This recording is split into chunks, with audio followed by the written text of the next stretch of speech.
Since we've been spending so much time wrapping the TT, we've actually been away from working on the S4 for a bit, and this week we're actually going to continue that trend, but there's a reason behind it.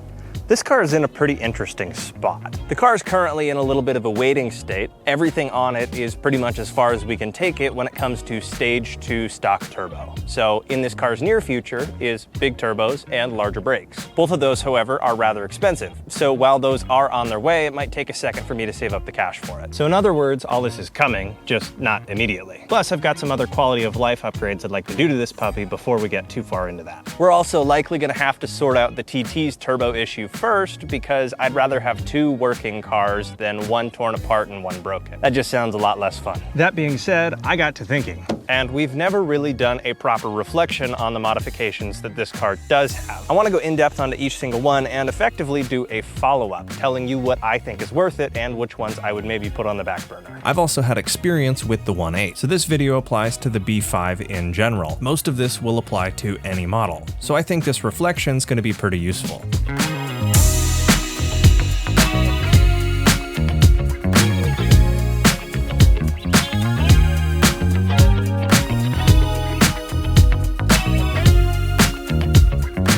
I'm gonna break all the mods up into different categories with similar intentions. That way we're not making weird comparisons that don't make sense.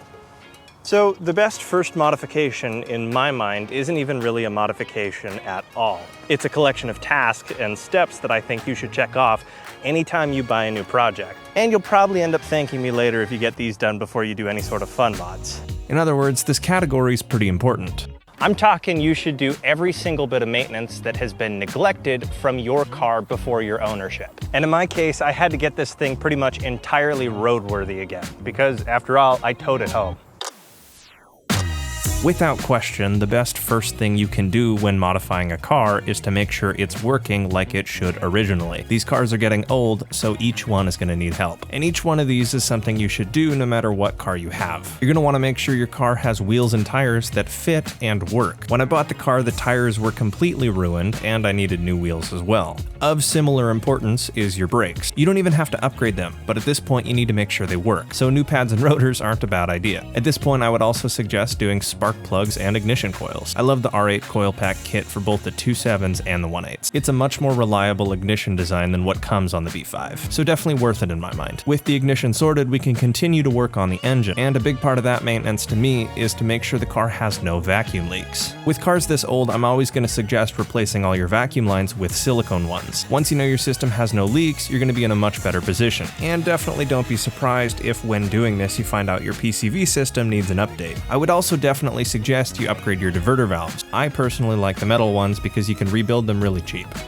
And with all this basic stuff done, you can think about actually adding to the car now. And one of the first things I'd add to a boosted car is a boost gauge. A lot of people seem to have a stigma against boost gauges, and I've never really understood why. This is probably the best tool you have to diagnose what's going wrong in your turbo system. Pretty much any turbo-related issue you have will be shown here. So in my mind, there's no reason not to have one. Here's where the structure of the video is going to change a little bit. That first section I talked about should be done first, but the remaining sections could be done in pretty much any order. You could do them all at once, or you could do them one at a time. It all really hinges on what you want from your car, so we might as well get started.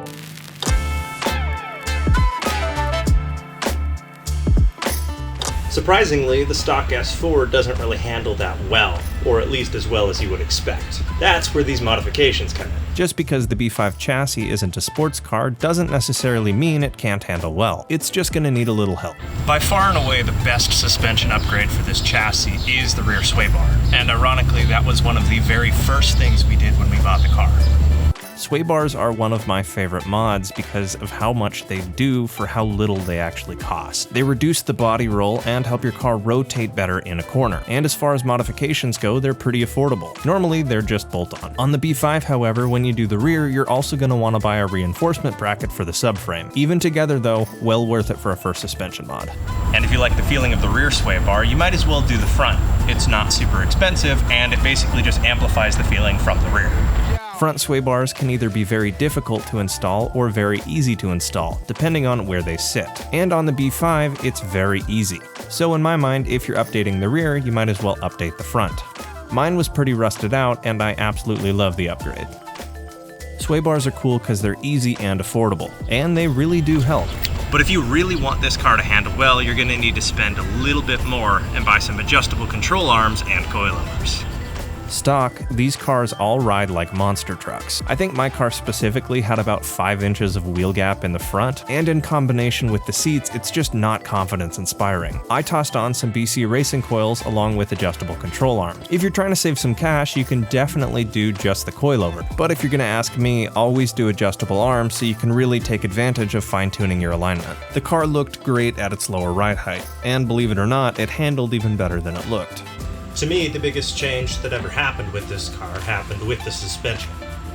Before we modified this car's suspension, it was good, but it always felt like it was missing something, je ne sais quoi, if you will. But afterwards, it became one of the most engaging and direct cars I've ever driven, and handling-wise, I would definitely compare it with the TT, which is pretty crazy to think about.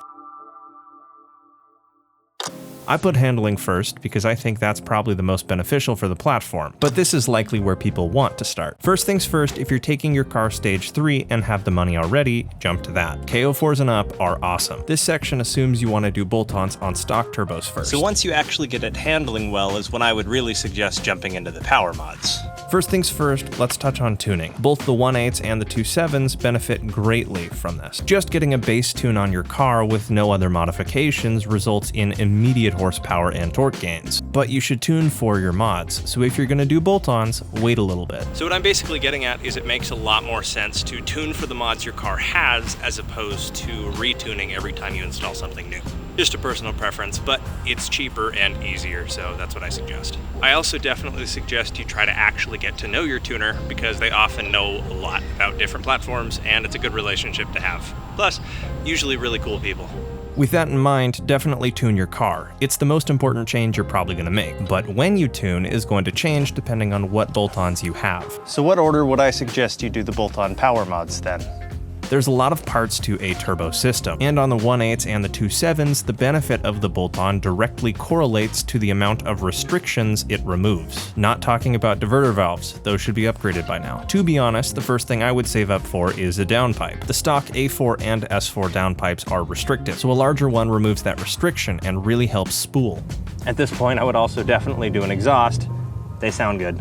And they remove restrictions too, which is a bonus. The running theme of bolt-ons is removing restriction, both on the exhaust side and in this next case, the intake side. Do these give you more power? That's up for debate. What's not up for debate is they look better and they sound great. Just make sure if you get one for the B5, it has some sort of a heat shield. And speaking of heat, let's talk about intercoolers. Both the stock 1.8 and the dual 2.7 intercoolers are not very large. In other words, if you live anywhere where it's warm, heat soak is going to be a big problem. You might have noticed your turbo car feels a lot slower on a hot day. Well, part of that's because your intercooler can't keep up. So both engines really benefit from this upgrade. Not really from a power gain standpoint, but more from a power preservation standpoint. After this, the upgrades become very engine specific and they target unique weaknesses. The 2.7 is going to need a throttle body hose anytime you tune it because they like to tear. And after this, you can look for the less important, smaller restrictions, like the Y-pipe or the bipipes. The 1.8 is a lot simpler, so it doesn't even have those. Definitely don't feel like those are required though. At this point, most all of the restrictions have been reduced. Both on the 1.8 and the 2.7, at this point you should be pretty good to run a really nice tune. And as far as what tune to get, there's a couple ways you can go, namely custom and off-the-shelf. Off-the-shelf tunes generally are for generic mods and generic stages of a car's progress, so they don't account for what your car has mod-wise, just generically what it might have. Custom, on the other hand, is specific to your car and your modifications. In my opinion, each car is going to respond differently to each mod that's on it. So I'm always going to suggest that you get a custom tune specifically for what your car has. You can also tune for E85, and you definitely get more power. My car has multiple octane tunes on it, so I can switch to whatever octane I want. But I'm usually using 91, specifically because the E85 gas station is far away.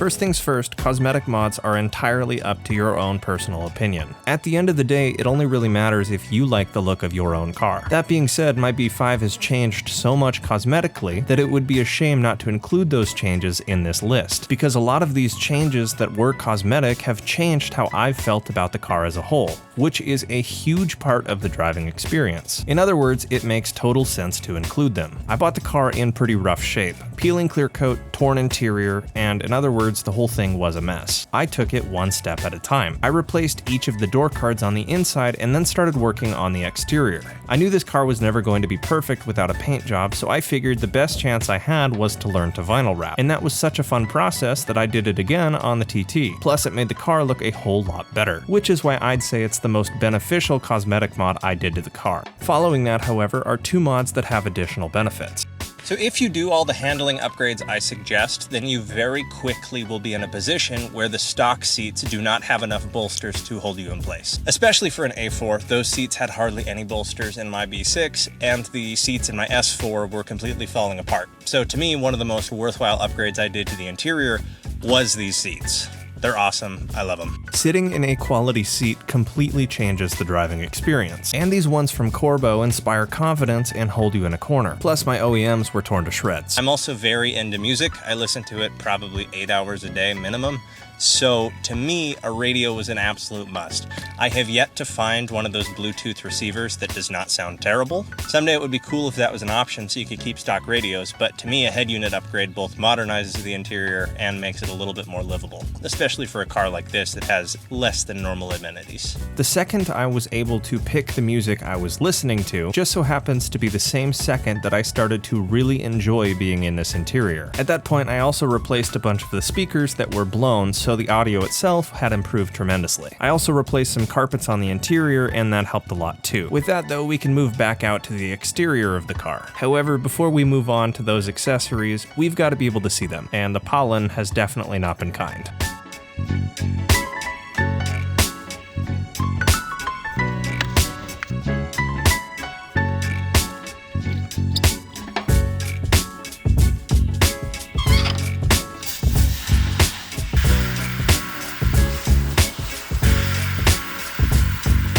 So where to begin with the B5 exterior? I think one of the easiest and most cost-effective upgrades for this car is to replace the front grille. Stock, they can get really crusty, and a honeycomb grille can really modernize it. In my opinion, basically any faded trim you should try to replace. After that, however, the rest of these cosmetics get a lot more opinionated. Some people just like the way the stock car looks, and that's totally fine. If you're at all like me though, I think there's a couple improvements you can make to make the car look a lot better. And a good first place to start is to upgrade the headlights and taillights. Both of my stock headlights and taillights were cracked and faded, so upgrading these was an absolute no-brainer. And having these nice really changes the overall look of the car. Well worth it in my mind. Along with that comes aero. Some people don't like it, I love it. This car's got a duckbill spoiler, a front splitter, and side skirts, all of which stylistically make the car for me. I also really like these carbon mirror caps I picked up from ECS. They're a little extra, but they're pretty fun to look at. I'm also going to suggest you upgrade your wheels. Have not quite done that yet, but it's coming, so more on that later.